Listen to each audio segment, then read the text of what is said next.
Ang freshwater crayfish ay nagmula sa North America at Eurasia.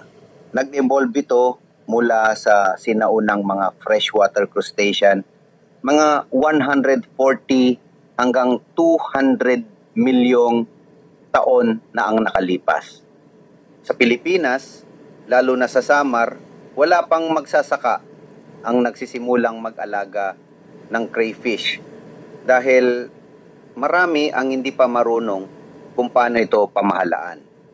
Bilang tugon, ang Rural Bank of Calbayog ay nagbabalak ng integrated farming na pinagsasama ang pag-aalaga ng mga hayop, baboy, crayfish at paggawa ng sariling pakain.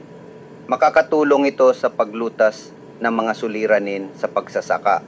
Hindi na maaring umasa lamang ang mga magsasaka sa niyog at palay. Kailangan nila ng ibang pagkakakitaan para mabuhay at umunlad. Sa Rural Bank of Calbayog, sama-sama tayong umunlad.